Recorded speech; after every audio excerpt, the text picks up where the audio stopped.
Hey, what's up guys? This is Anthony from Anthony's Customs, and for this review, we are looking at the G.I. Joe Classified Series Spirit Iron Knife. This is the last of the figures Hasbro sent me as part of the Yo Joe thing to review, so I am going to review it. Luckily, this one's much better than that Viper thing that I reviewed the other day. The paint job on it is really nice, the sculpt is good, there's lots of good stuff going on. It's more in line with the other ones that have been really solid, so that's a good thing for me and for Hasbro, I'm sure, and for you guys if you're into collecting G.I. Joe figures. So let's go ahead and get this guy off the stand and take a closer look. This guy stands just about 16.5 centimeters, and that's going to make him pretty close to, let's just say 6.5 inches, which is in line with this line of figures. They're slightly smaller than Marvel Legends. In fact, I don't have one to grab that's handy, but yeah, they're slightly smaller. They're closer to a true 1/12 scale, which is kind of nice, but also confusing because why are Marvel Legends big? Okay, so let's do a quick question of the day. Who is your favorite G.I. Joe, not Cobra, G.I. Joe character, not counting a ninja? You can't pick a ninja, so no Snake Eyes. Okay, I'm gonna go with, I think Roadblock. I like Roadblock a bunch.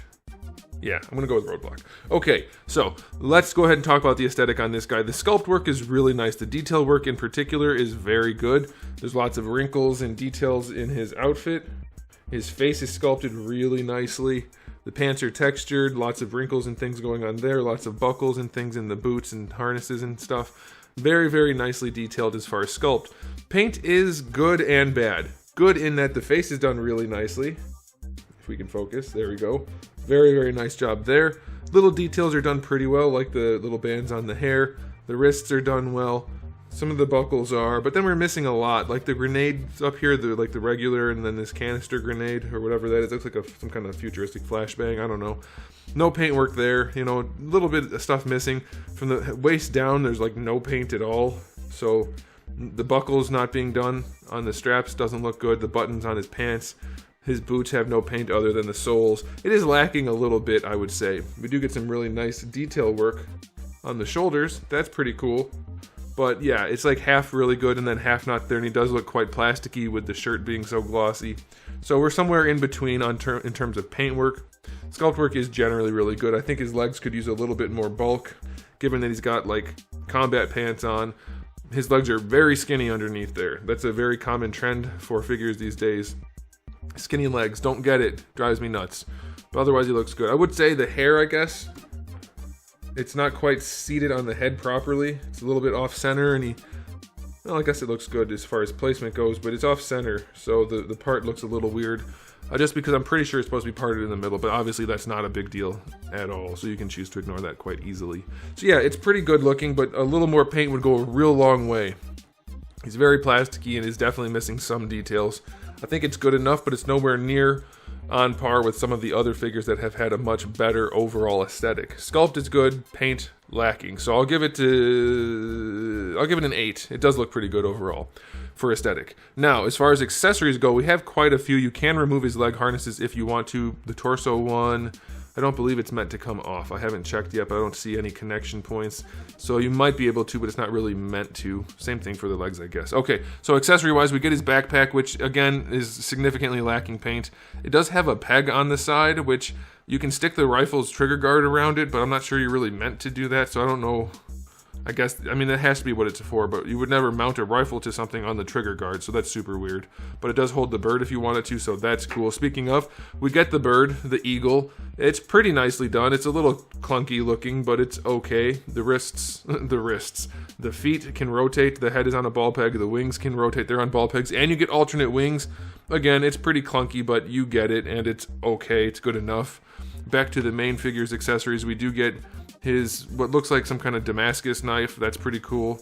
That goes in his chest harness, and then we get a standard, more combat looking knife that would go in his leg one. Then we get a 1911 with some really cool eagle wings on there. I would like to own a 1911 with that. That's really cool.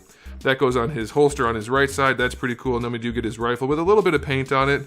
So that's nice. I like that. That's a good sculpt. The pistol and the knife not having any paint though, that's a bummer. Still overall a good spread, I'd say. 8 out of 10. Quantity helps, but still lacking in paint. Okay, so let's talk about the articulation on this guy. We have ball pegs. So we have a double ball peg up there. You can see the lower ball peg is still being pretty restricted in the neck. The neck itself is on a ball peg, but it doesn't really want to move, so I'm not going to count that. But yeah, let's see how well his head moves. Yeah, very limited for being a couple of ball pegs in there. Could be a lot better. It's not bad. Like, it goes forward and back pretty well. Side to side is not there really. So rotation, yeah, it's not great. It's better than nothing, but it's not great. The butterfly joint in this figure is basically worthless. You get almost no range out of it, so that blows. Shoulders come out to the side, just about horizontal. That's okay. That's fine with me. Full rotation. Bicep swivel is fine. You know what I'm noticing about this guy, and it's not just because of the plastic being shiny. It does look more like a toy rather than like a sculpt, like a model of a person. Like Snake Eyes, Storm Shadow, they don't really look like toys, but this guy has the very noticeable shoulders and joints that don't really function that well. You can see the cuts for the bicep swivel. They don't suit the sculpt at all. You can see in there.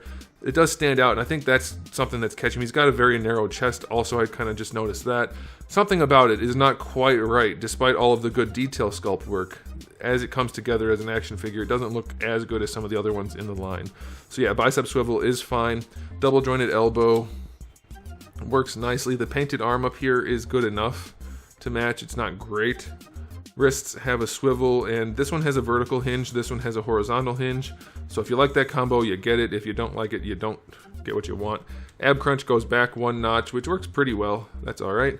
Goes forward all the way. That's pretty good. You get a ball peg down here, which is mostly going to be your rotation. You can kind of get some leaning, but it's pretty floppy and just wiggly. We have the hinged ball pegs, which are still no good. I hate that they keep doing that. Stop doing that. You don't need that. Your Marvel Legends figures don't have that, and they work fine when they're done properly, so just do them all properly. Because this is a pain in the ass. Having the legs connected to each other, they get loose, they don't work as well. Going out to the side, not affected by that, other than it's a pain in the butt to pose. He has good splits, so I like that. The problem when you do that is this. When you go to pose him, you move both legs and you move that drop down hinge rather than the actual joint, which is super duper annoying. Bring the leg forward, you get decent range without the drop down. With the drop down, slightly better. See, that's what I'm saying, like these don't have great range considering they have extra engineering. Just don't bother, you don't need it. So the legs work fine, but that hinge is still annoying and it doesn't serve a purpose. Thigh swivel is fine, double jointed knee works nicely, no issues there. You do get a boot swivel. Ankle goes all the way back and all the way forward like that. Ankle rocker is super crooked. Hate that.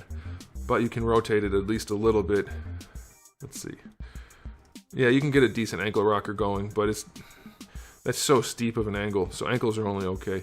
Yeah, overall it's fine. Nothing too egregious. Things could be a lot better. Butterflies are really the worst. Neck isn't great. Everything else is okay. I'll go 7. Yeah, there's nothing special about his articulation. Too many things that are not good, but it's definitely acceptable. So, time for a final verdict. Overall, it's an appealing figure. There is enough paint and enough molded plastic that it's going to look fine. It does look plasticky and does look like it is missing paint though. That's what stands out for the aesthetic. Same thing is the problem for the accessories. There's enough paint and enough color, but it's not quite there. Like, yeah, you can have a solid black 1911 with eagle wings on it, but at least a little bit of paint, something like differentiate the grips from the slide or something. I don't know. Same thing with the knife. So yeah, it definitely is a good figure, but could be a lot better with a little bit of paint. And articulation doesn't really do anything special. So I'm going to give it a final verdict of... I want to go 8. I think I'm going to go 8. Despite the flaws, I'm going to go 8. A lot of nice sculpt work in here, and we do have a good quantity of accessories, and it will pose well enough. So for the G.I. Joe line, this is an 8. It's not as good as some of the other ones, but it's better than most, I would say. So there you go. Thanks for watching, guys. If you enjoyed the video, please do give it a thumbs up. If you didn't, thumbs down. That's fine too.